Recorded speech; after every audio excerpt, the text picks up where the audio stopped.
Hello everyone, welcome to WD18, the Watford fan channel, back for another video. And today we're going to be doing our first Q&A on the channel. Me and Ron are going to be answering your questions, and a big thank you to all of you that did put in a question. Over 100 questions have been asked across Instagram, Twitter, so thank you very much. And we're trying to get through as many as possible, but if yours doesn't get answered, we're going to be doing another one in the summer. If you haven't already added our Instagram, Snapchat and Twitter, make sure you check the description at WD18 fans on both Instagram and Twitter, and WD18 fans on Snapchat too, but all lowercase. And let's get straight into the Q&A. I'm also going to be answering some of your questions. I've got some screenshots here from the Instagram comment section of the post asking for questions. So yeah, let's get straight into these questions. Katie asks, what is your all-time favourite Watford player? For me, I have a soft spot for certain players like Adrian Mariappa, obviously having 2 spells at the club. Love Troy Deeney, love Forestieri. But I think someone that's been there throughout like my entire time as a Watford fan, I've got to say Lloyd Doyley, definitely, because he just puts, like, he wasn't the best technically, but it's just when he did score at home against QPR, it was like, for me as like a young fan, it was just amazing to watch. When I was a mascot against Bristol City in the Championship in like the 2012 season, I think maybe, so just as Almunia was in goal and the captain. And the photographer, when I was on the pitch, asked me who I wanted to get a picture with. And I had to pick one player, and I picked Lloyd Doyley. This is Duzza. He says, out of all the Watford games you've been to, which one would be your favourite to relive? I don't think there's any questions about that one. I think it's got to be Troy Deeney's goal and game in general in the playoff semi-final against Leicester. Everyone forgets that goal from Vidra in the first half. An absolutely spectacular finish. But obviously it was overshadowed by like a counter-attack. One of the best counter-attacks you'll see in football. Unbelievable. Almunia's double save for then Cassetti to launch it up. Anya's touch. The weighted pass to Forestieri. Forestieri puts it in the back post. Hogg is there. Headed down Deeney, but Hogg is there. To him, they have the weight and the vision to then knock it back to Deeney. Deeney for the technique and power to absolutely smash it into the top left-hand corner. You'll never see anything like that ever again. One of the best moments in football. I don't think I'll ever experience anything better than that. I've grouped these next 2 questions into one. So they ask, who would you sign in the upcoming transfer window and what is the position we need to strengthen in? I still feel like centre-back is an issue. I rate Cabaselli and Mariappa as our top 2 centre-backs, but I think we do need a bit more quality in there. I'd love to see Aidan Flint make the step up from the Championship at Bristol City to Watford. He was excellent against Man City and Man United in the Carabao Cup for Bristol City. I'd also like us to strengthen left back, and again, if you look at Bristol City, they got class left back that knows what he's doing in Joe Bryant. I feel like Holebas and Ziegler aren't the best, so that's what I was thinking of in the live stream with Jacob yesterday when Kurt Zuma got thrown around as well. I do like him, but I'd prefer Aidan Flint because if you've seen Lee Johnson, the Bristol City manager, also likes to chuck him up front when they're playing 5 at the back and losing. So it goes 4 at the back with Aidan Flint up top, and I just think that'd be brilliant to see. 1881 Club asks, which player would you like to see come back as a coach? Cleverly, Deeney, Gomez. He's put examples. I'd like to see Aurelio Gomez continue as a coach, maybe work in the youth setup. I think he's a great ambassador for Watford Football Club. And someone who's really bonded with the fans. There's a connection between Gomez and the supporters, and I think overall he's been someone who's kind of engulfed himself in the Watford community, and I think hopefully he'll be here in long term because I love the bloke. He's a great player and a great person. So Aurelio Gomez. Keir Simmons asks, what part of the pitch do you think we are strongest in? I think centre mid right now is a really hotly contested position. If everyone was fixed, you'd have Cleverly, Will Hughes, Decore and Chalobah. That's my main 4. Then you've also got Capu, on his day, is a good player.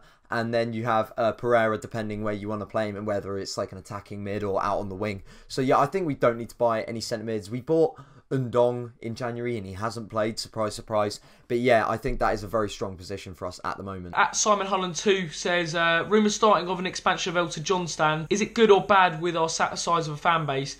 Personally, I think it would be a good move if we did get European football, i.e. the Europa League.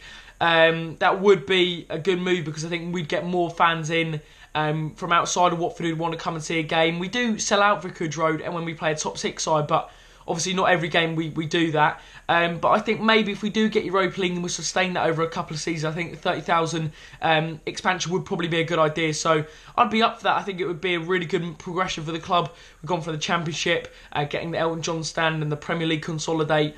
And then the next move for me is get Europa League and then a new extension of the stand. I think there's the Rookery is looking might be extended as well. But the Elton John stand, if we've got another tier, I'd be all for it. Another question is, why are we so poor away from home this year? And fun fact, last time I saw an away goal was at the 4-2 defeat to Chelsea, because I didn't go to Newcastle, and Newcastle away was the last time we won an away game. I don't know what it is. I think it's when you're at home, I think we have more of a license to go forward more and be a bit more adventurous. You got the whole crowd behind us, and I think the crowd likes to see that attacking football. Whereas at an away game, it's like you have less of your team there supporting you.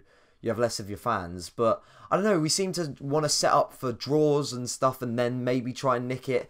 Southampton away in the FA Cup was a prime example of that. We conceded early on and then we just couldn't break them down, and we were poor going forward, to be honest. And I think at home, like, the fans maybe give us that little extra boost. I don't know really, but I think it is something we definitely need to sort in the near future, because we can't just rely on our home form. At Ross_Gates02 says, opinions on Richarlison on and off the pitch. Should he stay or should he go? Now, I've made my opinions quite clear about Richarlison. I'd like to see him leave at the end of the season. I think he had his honeymoon period under Silva at the start.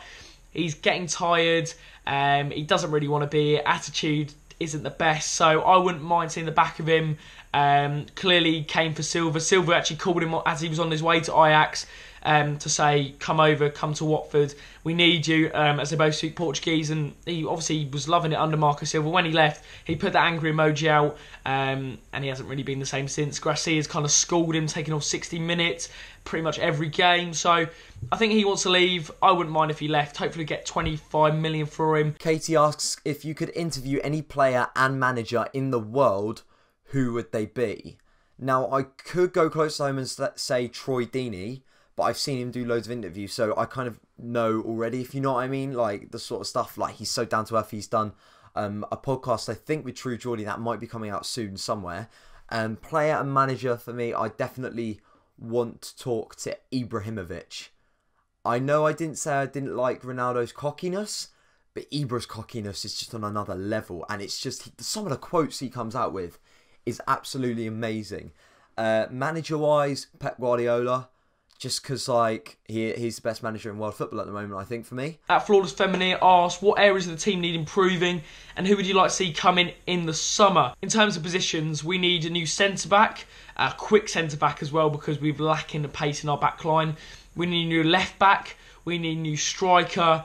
Depending on Delafeu says, I'll probably say a new right mid, but I think we're all right. Winger-wise, we're okay. If Richarlison leaves, we probably do need another left mid as well. So I think central midfield is somewhere where we don't really need to upgrade. I think left-back is a priority in centre-back. And then the wingers, if we could get in a few players there and strengthen the depth in those areas, that'd be good. Cam Dury asks, how long have you both been season ticket holders for? So when I was 3, always lived in the Watford area, and when I was 3, my parents decided to take me to a Watford game, and actually they bought me a season ticket in the Rouse, which is now the Graham Taylor stand, the lower Graham Taylor stand, and we had a season ticket there for about 4 or 5 years, just because I enjoyed watching football and it was my local club, and then it just grew a passion. Then we moved to the family stand, and I sit with more of my family, and yeah, that's where I've been for like the last 5, 6, 7 years probably. But yeah, I've been a season ticket holder since I was about 3 or 4 from what I can remember, because I remember going to the playoff final. I was definitely a season ticket holder for that season where we had the playoff final, then going up into the Premier League in 2006. So in answer to Cam's question, Robin has obviously been a season ticket holder since the age of 3. My first game was actually age 3. I think it was against Cardiff at home.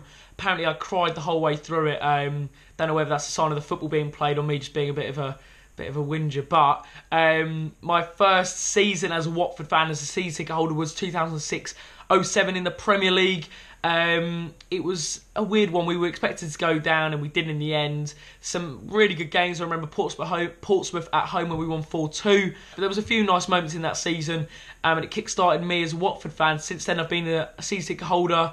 Been through the good times, been through the bad times. We wouldn't be in the place we are now without the Pozzos, and we have to be so thankful for them, because they've made the club financially stable. They've rejuvenated the club. We were on the verge of going to League One under Lawrence Bassini, but now we're an established Premier League club, and we've got 4 stands, which is unbelievable. But no, we owe everything to the Pozzos. At Deadly Decore, one better than Kante asks, if Watford were playing in the Europa League in Russia at some ridiculous time, would you still go? Now, obviously, with the current affairs in Russia, I probably wouldn't go if it was now. But I would love to see Watford play and having a European away day at some stage. Hopefully we do reach that. It probably back in the 80s when we finished second in Division 1 that we did get European football. We played in the UEFA Cup. But no, since then we haven't been in Europe, and it would be great if we did. I think that's the Pozzo's aim as well. They're looking to get that 7th Europa League spot, but I probably would go, but it depends what part of Russia. It just depends on the context. So if the context is right and the situation is okay, I probably would go. But if it's at the minute, then I wouldn't. George asks, what is your most favourite game you have ever been to? For me, it was always the Watford-Leicester game, playoff semi-final, because I'd never had a better Watford game to compare that to. But I think this year, Chelsea at home, under the lights, a 4-1 victory, the euphoria felt during that. Also because the Leicester one's kind of bittersweet because we lost in the final to Palace. It came at a great time for me because we all went into that. I was just I was majorly depressed going into that. Just about the football, I was like, we're going to lose to Chelsea, aren't we? And then when Pereira and Deulofeu scored at the end, I was just hugging everyone around me. I was sat with Nikhil that game as well. And that was just absolutely brilliant. Obviously, Jacob and Shane in the rookery opposite us. It's the best footballing night of my life, definitely. Ben_Coleman asks, favourite stadium you've been to? I'll do it in terms of experience. I think Brighton away was a really, really nice away day. Although we did lose the game, the fans were very nice. They let you stay in the concourse after the game. They let you have drinks after the game and stuff. So I think that was a really nice away day. If we had won, it would have been better. But you get what I mean in terms of the whole all-round experience. In terms of proper away day, I'd probably say Palace, Selhurst Park. Although the view is obstructed, when Watford score, there's absolute limbs. So I'd probably go Palace for an away day. Brighton if you want the experience. Cam also asks, what made you start up this fan cam channel? And the reason was I saw Arsenal Fan TV, and then me and Jacob both did our GCSEs and we didn't know each other. Jacob kind of had his idea, and separately I was like, hold on a second, I've been doing YouTube since 2015. Why don't I start a Watford fan channel? I've got my camera, I'll get a mic, we'll interview people, it will be great. And then I tweeted about it, I got some hype about it, and then I got directed to Jacob, who had just created a channel, hadn't uploaded anything, and then we started uploading videos over the summer. And really, it's just been a case of just everything just clicking at the right time, if you know what I mean. You guys enjoy this so much, and I enjoy making it alongside Jacob. Watford fan page _1881 asks, if you could have one former manager back, who would you choose? For me, it would be Slavica Kanovic. I'd just love to see the attacking football he play in the Premier League. He's probably going to go up with Fulham, so we'll probably see that next season. But if he was Watford manager and in that year we went up, it would have been interesting. Defensively, we were a little bit questionable, but going forward, we were absolutely superb. Whether we would have been able to replicate that in the Premier League is another story. We were ripping up the Championship with the likes of Vidra, Igalo, Dini. But one manager I'd love to come back is Slavica Kanovic. Finally, Jude asks, what has been the most exciting opportunity that you have had because of WD18? I'd say that I've already had is interviewing troops. Me and Jacob had the pleasure of doing that, and Decore. So we were filming after the Arsenal game, and then troops came over, and I grabbed the camera. I was like, Jacob, interview him now. And then Decore was in the club shop, so Decore came over. We said, look, we're a Watford fan channel.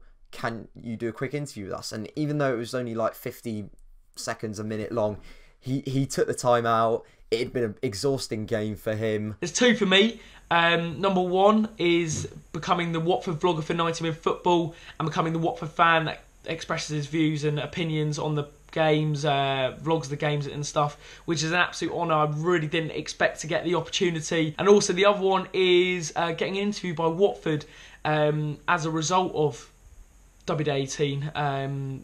They approached me, asked for an interview on the Hornet show, and it went on the website. So that was a fantastic opportunity and a privilege as well. Not everyone gets to do that. Someone at 16 to be interviewed by a professional football club, I don't think I could have really expected that. So Once again, thank you very much for subscribing, because without those two opportunities, it wouldn't have been possible without you subscribing, liking, commenting. It sounds cheesy, but it's honestly true, because it gets WD18 out there and people start to watch it. So thank you very much. Tomorrow, I'm going on Love Sport Radio with Jacob from 7 till 8, I think, for the Watford fans show. So you can phone into that. We'll chuck a number on screen now, and yeah, if you guys would want to phone into that and talk to us and obviously the host of the show about that, that would be great, because it's an hour just dedicated to talking about Watford. It's just like heaven. So yeah, that's coming up really shortly in the future. Long-term plan in my head is to do a charity match at the Vic, because that would be great. But yeah, that's an exciting opportunity I want to have in the future, but definitely interviewing people like Troops and Decore so far has been the most exciting opportunity that I've had. Guys, thanks for watching this Q&A. It was really fun to do. It was a different video than normal. Make sure to leave a like and subscribe if you haven't already, and make sure to click the bell so that you get notifications every single time we upload, so you don't miss a fan cam or a match preview or whatever we're uploading to this channel. And until next video, see ya.